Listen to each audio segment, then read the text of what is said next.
wigeze wiyumvisha ko abantu baba mu nzu zidasanzwe aho ibintu byose bisanzwe bihinduka ibitangaza?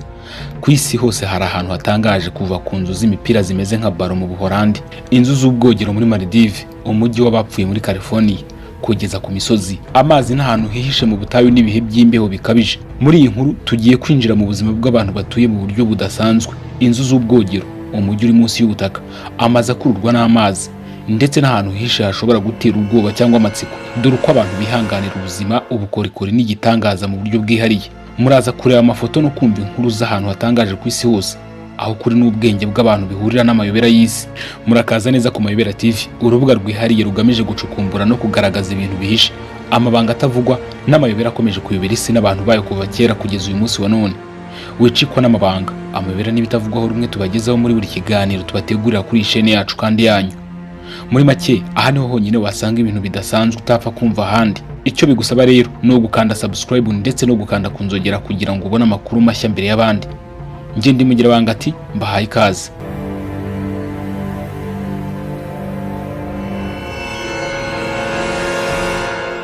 Bishobora kugorana kubyemera, ariko hari abantu baba mu nzu utigeze wiyumvamo ko umuntu ashobora guturamo. Isi yuzuyemo ahantu hihariye kandi hamayobera ku buryo bishobora kugutangaza bikagutera kwibaza niba ari ukuri. Nyamara ibi byose ni ukuri. Abantu barahaba bakahatura nk'uko abandi baba mu nzu zisanzwe. Mu majyepfo y'igihugu cy'Ubuholandi hari umudugudu usa n'uri muri filimi z'igitangaza cya siyansi. Aho ni Biragoye, agace gatuwemo n'inzu zidasanzwe zifite ishusho y'imipira yo gukina. Izi nzu zigizwe n'ibice bitatu. Hasi harimo ibyumba byo kuraramo, hagati hakabamo ubwiherero, naho hejuru hakaba icyumba cyo kwakiriramo no kubamo. Nubwo izi nzu zigaragara nk'iza kijyambere cyane, zifite imbogamizi zirimo ubunini buto n'igiciro kiri hejuru gihanitse. Icyakora ibidukikije byaho ni byiza cyane ku buryo abahatuye batabona impamvu yo kuhava. Biratangaje kumenya ko aya mashusho asa n'ayahinduwe n'ikoranabuhanga, atari editing cyangwa gusubirwamo n'ikoranabuhanga, ahubwo ari imirimo y'amaboko y'abantu. Ibihugu bya Biragoye na Bakshi bizwi ku izina ry'ikirwa cy'umutuku cyangwa se Purple Island, ni bimwe mu byagize umushinga wo guhindura isura y'igihugu cya Korea y'Epfo. Mu mwaka wa 2015, mu rwego rwo kwigobotora ibihe by'umwijima byari byarabaye, abaturage bahisemo gusiga ikirwa cyose irangi rya purple, bashingiye ku bimera bya lavande bihamera bisanzwe. Uzira izina rya purple mu Kinyarwanda yatubwira uko ryitwa muri comment. Twagerageje kuvuga umutuku ariko ntabwo ari umutuku nyirizina. Inzu zirenga 400, imirima myinshi n'ikiraro kinini gihuza ibyo birwa byombi, byose byasizwe irangi rya purple. Abaturage baho barya umuceri usa n'iryo rangi rya purple, bambara n'imyenda ya purple. Abakundira ibara rwose ntibagomba kuhacikanwa, kandi ntimuzibagirwe kwambara ibyiganjemo purple n'umutuku nimuramuka mugiyeyo. Hari inzu yigeze gutuma abantu benshi bayifata nk'urwenya, bibaza uko byashoboka ko umuntu ayibamo, ariko iyo babonye imbere yayo ibitekerezo byabo bihita bihinduka. Iyo nzu ifite uburebure bwa metero zigera kuri 7, uburebure bwose bwa metero 15, ariko ubugari bwayo ni metero 1.3 gusa. Yubatswe n'umuhanzi Wam, kandi ifite ibyangombwa byose by'inzu isanzwe, ibyumba byo kuraramo, ubwiherero n'aho kwicara. Ku bantu bamwe gutura muri iyi nzu bitera ubwoba bwo kwifungirana no kutamererwa neza bitewe no kugenda wegereye cyane inkuta. Ubu bwoba nibwo bwitwa claustrophobia. Wose wabasha gutura mu nzu nk'iyi. Umudugudu wa Ketekesu uherereye muri Toraja muri Indonesia umaze imyaka irenga 400 umeze nk'inzu ndangamurage y'abantu bakituyemo. Inzu zaho zose zubatswe mu buryo bw'ubwato, zifite ibisenge binini bisa n'amato kandi zirarebana. Imiterere yazo ifunze, ifite amadirishya make, ituma iyo winjiyemo wumva hari amayobera menshi. Igitangaje nuko izi nzu zikoreshwa nk'aho abantu bahurira, bakaruhukira, bakahakorera imihango itandukanye, kandi zubatswe mu buryo bwo kwihanganira ikirere kibi no kwirinda inyamaswa zo mu ishyamba. Ibyo mubona ku nzu ni amahembe y'inka. Abaturage baho bemera ko uko amahembe aba menshi ku nzu, ari nako nyirayo abakize kurushaho. Iki mubona si indege yasigaye mu ishyamba, ni inzu y'umugabo w'umunyamerika w'umuhanga mu by'amashanyarazi witwa Bruce Campbell. Bruce yari afite inzozi zo kugira inzu idasanzwe kuva akiri muto. Igihe yamenyaga ko hari inzu zubakwa mu modoka nini izizwi nka truck house, yahise agira igitekerezo cyo gukoresha indege zishaje zitagikoreshwa. Abifashijwemo n'ubumenyi bwe, Bruce yahinduye indege ya Boeing 727 ishaje, ayigira inzu yuzuye kandi yujuje ibisabwa by'ibanze by'ubuzima bw'umuntu, ariko kandi yashyizemo bimwe mu bice byayo by'umwimerere bijyanye n'ibyo akunda. Wigeze wibaza uko byaba bimeze gutura munsi y'ubutaka? Mu myaka igera kuri 150 ishize, igice cya Australia cyari gitwikiriwe n'inyanja, nyuma gihinduka ubutayu bitewe n'impinduka zikomeye z'ikirere. Mu itumba hakonja cyane, ubushyuhe bukagera hafi kuri dogere 1, naho mu mpeshyi bukazamuka bukagera kuri degere Celsius 45. Kugira ngo bihangane n'ibi bihe bikabije, abaturage bo mu gace ka Kopapedi batekereje kubaka inzu munsi y'ubutaka bakoresheje ibikoresho byoroshye nk'amabuye na sandstone ndetse na siltstone. Izi nzu zigumana ubushyuhe buhoraho bwa degere Celsius 23 umwaka wose. Iyi miterere kandi ifasha abaturage kugira ubwisanzure n'ibanga rikomeye. Ibi bishobora kuba igitekerezo cyiza mu gihe kizaza, igihe abantu bazaba batangiye gutura ku yindi mibumbe. Ushobora kuba utazi izina Hateye, ariko ushobora kuba warigeze kumva ku mudugudu wo ku Gitare uwo bise Cliff Village uherereye muri Sichuan mu Bushinwa. Uyu mudugudu wubatse ku gitare ufite uburebure bwa metero 800, wamenyekanye cyane nyuma y'uko amafoto y'abanyeshuri bazamuka ingazi zo mu kirere bajya ku ishuri akwirakwiriye ku mbuga nkoranyambaga. Mu rwego rwo gufasha abaturage, leta yatanze miliyoni imwe y'amayuwani, hafi amadolari 150 bya Leta Zunze Ubumwe za Amerika, yo kubaka ingazi z'icuma zifite uburebure bwa kilometero 3 n'intambwe 2556. Mu mwaka wa 2020 hakurikijwe politike nshya, imiryango 84 yemeye kwimurirwa ahari hasi y'igitare, ariko ingo 30 zahisemo kuguma aho zari zisanzwe zikomeza guteza imbere ubukerarugendo. Murakaza neza muri Mirakib Hotel itagaragara. Inkuta zayo zifite indorerwamo zisubiza amashusho y'ibidukikije, bigatuma isa n'iyibereye mu kirere. Ifite igishushanyo cyihariye, yubatswe mu byuma bya aluminium byoroshye, izengurutse ibitare nto ariko ifite ibyangombwa byose. Nijoro iyi hoteli irushaho kuba nziza cyane, urumuri ruyiturukamo rukayigira nk'iy'amayobera. Igihe cyose wayisura, Mirakib iguha uburyohe budasanzwe. Mu itandukaniro rikomeye n'urumuri n'ubwiza bwa Las Vegas, munsi y'umujyi hari isi y'akababaro.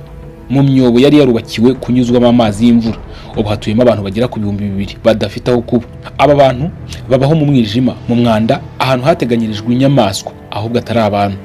Bahura n'ibibazo bikomeye biri mu mwijima uhoraho, ibyago byo kurohama igihe imvura iguye, ndetse n'iterabwoba ry'amabandi yihisha aho hafi.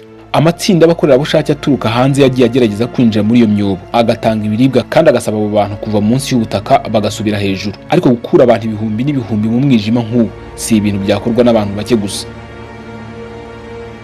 Casa do Penado muri Portugal, iyi ni inzu yubatswe mu mabuye ane manini ya granite, ifite na piscine yo kogeramo ndetse n'amadirishya adacibwamo amasasu. Imbere yayo huzuye ibikoresho byose by'inzu isanzwe, uretse ibikoresho bikoresha amashanyarazi, kuko nyirayo yashakaga gusubira mu buzima bwa mbere y'ikoranabuhanga. Mu ntangiriro yari igenewe kuba ahantu umuryango uruhukira, ariko kubera imiterere yayo idasanzwe yaje kumenyekana cyane. Abasura benshi bagiraga amatsiko, byatumye nyirayo yimuka ajya ahandi, maze iyi nzu ihinduka inzu ndangamurage ikurura ba mukerarugendo benshi mu isi. Akenshi filimi zifata ingero mu buzima busanzwe, kandi hari abemeza ko inzu ya Casa do Penado yo muri Portugal ishobora kuba yarahaye icyitegererezo filimi ya Flintstone. Ubwiherero ni ahantu abantu benshi bashobora kumaramo amasaha bicaye, ariko hari aho utakwifuza kurenza n'iminota 2 gusa. Aha ni Makoko muri Nigeria, hafatwa nk'ahantu hamwe mu hantu hibagiranye cyane ku isi, kandi mu midugudu ikennye cyane kurusha indi yose. Harangwa n'inzu z'ibiti zishaje zireremba ku mazi, zikaba zituwemo n'abantu bagera ku 200,000. Kubera kutitabwaho na leta, imibereho yaho irushaho kuba mibi. Imyaka, indwara n'imyuzure bihora byiyongera. Nubwo ibyo byose bibabangamiye, abaturage baho babana urukundo n'ukwemera ibiriho, ariko abana baho bigaragara ko bakwiye ubuzima bwiza kurushaho. Hari ijambo rya Minisitiri w'Ububanyi n'Amahanga wa Tuvalu yavugiye hagati mu mazi mu nama ya COP26 rigakwira ku mbuga nkoranyambaga. Tuvalu ni igihugu cya kane gito kurusha ibindi mu isi, gifite abaturage bagera ku 11,000 ku buso bwa kilometero kare zigera kuri 26 gusa. Ahantu hahanitse cyane ho muri iki gihugu ni metero 3 gusa uvuye ku nyanja. Kubera izamuka ry'urwego rw'amazi n'isuri y'inkengero, abahanga bateganya ko iki gihugu gishobora kuzimira burundu mbere y'uko ikinyejana cya 21 kirangira. Ibihugu bimwe nka Fiji na Australia byatanze igitekerezo cyo guha abaturage ba Tuvalu ubutaka bwo kwimukiraho, ariko leta yabo yarabyanze. Baracyaharanira kurokora igihugu cyabo, kwimuka bikaba ari inzira ya nyuma bashobora gufata. Mu mudugudu ureremba wa Kapongluang muri Cambodia, uburyo bwonyine bwo gutwara abantu n'ibintu na amato mato. Inzu zabo zubatswe ku nkingi zifite uburebure bwa metero 3 kugeza ku 9, kugira ngo zishobore guhangana n'impinduka z'urwego rw'amazi hagati y'ibihe by'itumba n'impeshyi. Kubera ubuzima bwo kwimuka, guhora hamwe no gutangira serivisi z'imibereho rusange zihagije, imibereho y'imiryango irenga 300 ihatuye iragoye cyane. Ibikorwa byose bikorerwa ku mazi: koga, kumesa, kuroba, gutwara abantu n'ibintu. Ibi bituma aka gace kadatera imbere kandi kakagira ibibazo bikomeye by'umwanda n'ihumana ry'ibidukikije. Ariko abasuye Kapongluang bavuga ko batabashimishijwe cyane n'ubudahangarwa n'ubushobozi bwo kwihangana by'abaturage baho. ahantu honyine ku isi ushobora kubona hacanganye mu buryo bw'amayobera n'urujijo ni mu mujyi wa Longyearbyen uherereye mu birwa bya Svalbard muri Norvège. Uyu mujyi uri hafi y'ibirometero 1050 uvuye ku mpera ya ruguru. Aha niho izuba rimara amezi ane ridacengera, naho ijuru rikamara andi mezi ane riribuditse. Longyearbyen washinzwe bwa mbere hagamijwe gucukura amakara, ariko ubu wahindutse ikigo cy'ubushakashatsi bwa siyansi n'ubukerarugendo bwo kwidagadura n'ingendo zidasanzwe. Utuwe n'abaturage bagera ku 2400 baturutse mu bihugu birenga 50. Igishimishije kurushaho ni uko umuntu ashobora kuhatura atabanje gusaba visa, kuko uyu mujyi wemera bimukira mu buryo budasanzwe. Kubera igishushanyo cya kijyambere n'ikoranabuhanga rihanitse, abantu bashoboye gutura munsi y'amazi nk'amafi. Muraka Hotel iri muri Conrad, Maldives, ifatwa nk'igitangaza cy'ubwubatsi kubera igishushanyo cyayo cyo munsi y'inyanja. Iyi hotel igizwe n'imitwe ibiri.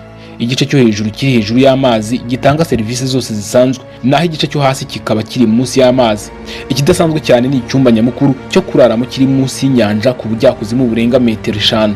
Tekereza kuryama ureba amafi anyura imbere yawe, cyangwa unywa ikawa uzengurutswe n'ubwiza budasanzwe bwazanywe n'abubatsi bafite impano idasanzwe. None se hari inzu idashobora kwihanganira n'akayaga na gato? Yego, ntiwabyumvise nabi. Reactor, igikorwa cy'ubwubatsi cyatangajwe n'abubatsi Alex Schroeder na Ward Shelley, cyashyize mu bikorwa iki gitekerezo kidasanzwe.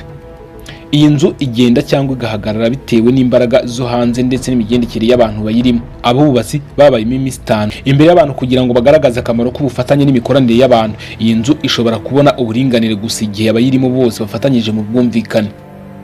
Umujyi wa Oceano, umujyi w'imyuka, ni Kumva muri leta ya California muri leta zunze ubumwe za Amerika. Ni umujyi ufite abaturage bagera ku 1700 gusa ku buso bwa kilometero kare 5.7, ariko hari inkuru itangaje. Uyu mujyi utuyemo imibiri y'abantu bapfuye barenga 1,500,000 kandi 73% by'ubuso bwawo bigizwe n'amarimbi. Kumva washinzwe mu mwaka wa 1924 kugira ngo ukemure ikibazo cy'abashyingurwa mu mujyi wa San Francisco. Ibi byahise bihinduka umwihariko wawo, bigaragara no ku bicuruzwa byaho by'umuco. Kera cyane abantu bigishijwe gucukura ubutaka bakubakamo inzu kugira ngo birinde ibihe bibi by'ikirere. Umujyi wo munsi y'ubutaka wa Derinkuyu muri Turukiya ni umwe mu ngero zidasanzwe zigihari. Bamwe mu bashakashatsi bavuga ko wubatswe ahagana mu mwaka wa 2000 mbere y'ivuka rya Yesu Kristo n'abantu bitwa Abahiti. Biratangaje gutekereza ku bumenyi n'ubuhanga abo bubatsi bari bafite, nubwo kubaho munsi y'ubutaka byari bigoye cyane. Nta na rumwe mu ngero 18 z'uyu mujyi rwasenyutse. Uyu mujyi ufite ubujyakuzimu bwa metero 85 kandi washoboraga kwakira abantu bagera ku 20,000 mu bihe bitandukanye. Wakoreshejwe nk'ubuhungiro no kubika ibiribwa. Ubu Derinkuyu ni inzu ndangamurage ifunguriwe abantu umwaka wose.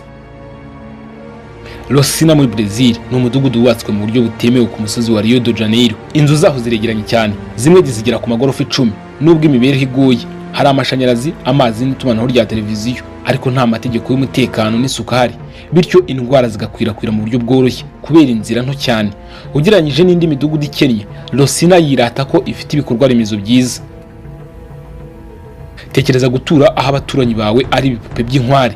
Birasa n'ibiteye ubwoba, ariko niko bimeze mu mudugudu wa Nagoro mu Buyapani. Aha ibipupe ntibikoreshwa mu kurinda imyaka gusa, ahubwo ni ukurwanya irungu. Uyu mugambi watangijwe n'umuhanzi Ayana Tsukwimi wakoze ibi bipupe yibuka se. Ubu hari ibipupe bigera kuri 300 bikubye inshuro 10 abaturage bazima. Inkuru y'uyu mudugudu irababaje kuruta uko iteye ubwoba. Abakunda amabara n'ubwiza bashimishwa cyane na Bokap, ahazwi mu mateka ya Afurika y'Epfo. Hazwi kandi nka Cap Markata, inzu z'amabara atandukanye zubatswe mu buryo bw'Abahorandi n'Abongereza n'imihanda y'amabuye itandukana n'ahandi hose. Hari amaduka ku muhanda acuruza ibihangano byakozwe n'abaturage ndetse n'imisigiti itanga umwuka w'iyobokamana n'umuco uvanze. Iyo ubonye urusengero rumanitse rwa Datongo mu Bushinwa, wibaza uko abantu ba kera bashoboye kurwubaka ku gitare gihamye. Mu by'ukuri bakoze imyobo mu rutare bashyiramo ibiti bikomeye by'umwimerere birufashe neza mu gihe kirenga imyaka 1500. Ruri mu gice cyinjira mu rutare bigatuma rurindwa imvura, amabuye agwa n'imyuzure. Kugeza n'uyu munsi ni rwo rusengero rwonyine mu Bushinwa ruhuza Buddhism, Taoism na Confucianism mu bwubatsi bumwe. Mu Buyapani ku kirwa cya Aogashima hatuye bamwe mu bantu batinyuka kurusha abandi mu isi. Batuye ku nkengero z'ikirunga kikiri kizima. Iki kirwa gito gituwe n'abantu bagera kuri 200 gusa. Kiri hagati mu nyanja Pacifique ku ntera irenga ibirometero 350 uvuye i Tokyo. Ikidasanzwe nuko ari ikirwa kigizwe n'ibirunga bibiri, kimwe kiri imbere mu kindi. Nubwo ari cyiza kandi kihariye, kigira ibyago bikomeye kuko icyo kirunga kinini gishobora kuruka igihe icyo ari cyo cyose. Kugeza ubu kiracyari ahantu hatuje, hataragerwaho n'isi yo hanze. Reka tuganire kuri Sealand, igihugu gito kurusha ibindi mu isi, gifite abaturage 27 gusa kandi ubuso bungana n'ibibuga bibiri bya tennis. Cyashinzwe ku gihome cyubatswe n'Ubwongereza mu ntambara ya kabiri y'isi yose, nyuma kiratereranywa. Mu mwaka wa 1967 uwahoze ari ofisi w'ingabo z'Ubwongereza Roy Bett yafashe icyo gihome maze atangaza ko ari igihugu cyigenga. Kuva icyo gihe habaye amakimbirane menshi hagati ya Sealand n'Ubwongereza, ariko kubera ko kiri hanze y'amazi agenga igihugu, Ubwongereza ntibwashoboye kugitegeka. Nubwo gifite ibendera, amafaranga n'impapuro z'inzira, Sealand ntikiramenyekana ku rwego mpuzamahanga. Nta mihanda, nta modoka, hari amato gusa. Aha ni Gaytown, umwe mu midugudu ya kera mu Burayi, uzwi nka Venice yo mu majyaruguru, ugizwe n'imiyoboro y'amazi n'ibiraro byinshi. Mu gihe imihanda ari mike cyane kandi mito, abasura bageze aho basiga imodoka zabo kure bakagenda n'amaguru, ku magare cyangwa mu bwato. Ni ahantu hasurwa umwaka wose kuko buri gihembwe gifite ubwiza bwacyo ndetse n'itumba rikaba ridasanzwe. Uzwi nka Manhattan yo mu butayu, umujyi wa Haba ugizwe n'urukuta rw'ubwirinzi wubatswe mu kinyejana cya 14, ukaba umwe mu mijyi ya mbere yubatswe mu buryo bwo kujya mu butumburuke. Ufite iminara irenga 500 igizwe n'amagorofa ari hagati ya 5 na 11 yubatswe mu matafari y'ibumba. Kugira ngo birinde imvura n'isuri, izi nyubako zigomba guhora zisigwa ibumba rishya. Iyi miterere yifashishwaga mu kwirinda ibitero by'abanyamahanga. Uyu mujyi umaze imyaka irenga 2000 ukaba ikimenyetso cy'ubushobozi bw'abantu bwo kwihangana mu butayu bukaze. Amaso yawe ntakubeshye, iyi nzu igoramye cyane ntibyatewe n'umuyaga. Izwi ku mazina abiri, Crooked House na Drunk House, yubatswe mu mwaka wa 2004 n'umwubatsi w'umunyapolonye. Nubwo isa n'igiye kugwa, yubatswe mu isima ikomeye cyane ishyizwemo ibyuma, kandi uko ihagaze iruhande rw'inzu zigororotse niko irushaho kugaragara nk'igitangaza. Mu Bushinwa hashize imyaka 13 gahunda yo gusenya no kwimura abaturage yarakajije umurego. Igwanzu, umuryango umwe wanze kwimuka kubera ko inzu bahawe yasimburaga iyi yari yegereye irimbi. Nyirayo yiyemeje kuguma mu nzu ye ya kera kugeza ahawe ingurane ihagije. Umushinga wo kubaka imihanda warakomeje, inzu isigara hagati mu nyubako nshya.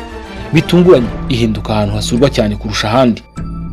Mu gihugu cya Dagestan hari umudugudu wa Kubachi uri ku buhagarike bwa metero 1800 hejuru y'inyanja, uzwi cyane mu gukora imitako ya feza. Abana bigishwa ubu bukorikori bakiri bato kugira ngo umurage w'abasekuru babo utazazimira. Hirya no hino ku misozi ihanamye, kure cyane y'urusaku rw'isi ya none, Kubachi iracyabumbatiye ubusanzure n'amayobera by'ibihe bya kera. Ni ahantu hasa n'aho igihe cyahagaze, aho imihanda itaragera neza, bityo abahasura bagashingira cyane ku mutima wo kwiyakira w'abahatuye. Urahagera ukumva umeze nk'ugiye mu yindi si, aho amateka avugana n'ituze n'umwuka w'ubwiru ukagukurikira. Mu Bushinwa mu kibaya cya Xi'an Valley muri Jiangxi hagaragara ahantu hasa n'ishusho yashushanyijwe n'intoki z'umwartiste w'indashyikirwa. Inzu zimanitse ku rutare zubatswe mu buryo bwa kera, zifite inkuta z'ibiti, ibisenge by'amategura yirabura n'amadirishya mato y'ibiti, zituma umuntu yibaza uko abantu bashoboye kuhatura batikanga. Iyo uzirebye wumva nkaho hari ibanga zikubwira, ariko ntizirivuge mu magambo. Hegereye aho bita Ben Gorge, ifite uburebure bwa metero 110, irushaho kongera urujijo n'amatsiko. Icyo gitare cyubatsweho ibyumba 12, isomero, resitora imanitse n'ahareberwa ibyiza buri munsi. Uhagaze hejuru ureba isi ikiri hasi, ukumva umuyaga uhuha unyura mu matwi, wibaza niba koko ari ubuzima busanzwe cyangwa uri mu nzozi. Ahantu hose hahurira ku kintu kimwe, gutuma umuntu yibaza, agatekereza, kandi akumva ko hari byinshi isi hisha amaso yabeje. Ni amayobera atari ay'ubwoba, ahubwo ay'ubwiza. Amateka n'ibanga ry'aho umuntu n'ibidukikije bihurira mu buryo butangaje. Mu gusoza, ibi bice by'isi bisa n'ibimanitse hagati y'ijuru n'isi, bidusigira ikibazo gikomeye cy'amayobera. Ese koko iterambere rigezweho niryo ryonyine rituma umuntu abaho neza, cyangwa hari ubwenge bwa kera twibagiwe? Kubachi, Xi'an Valley twereka ko isi ifite ibanga ryihishe mu gutuza, kure y'urusaku no kubana n'ibidukikije. Ahantu hatwibutsa ko amateka adapfa, ko umwuka w'abantu wa kera ugihumekera mu mabuye n'inkuta z'isi, kandi birenzaho bigasiga igihu cy'amayobera. Ese ibyo tubona ni ibisigisigi by'ubwenge budasanzwe bw'abantu ba kera, cyangwa ni ubutumwa bucecetse butubwira ko hari indi nzira yo kubaho tutajya duhitamo? Mu gihe isi ikomeza kwiruka, ahantu ho haracyahagaze nk'ikirahure kiduha ishusho y'ukuri kwihishe, ukuri kutavugwa n'amagambo, ahubwo kumvikana n'umutima ucecetse. Ngende mugira bangati mukomeze mwagura uyu miyoboro ugere hirya no hino mu isi. Ndabashimiye.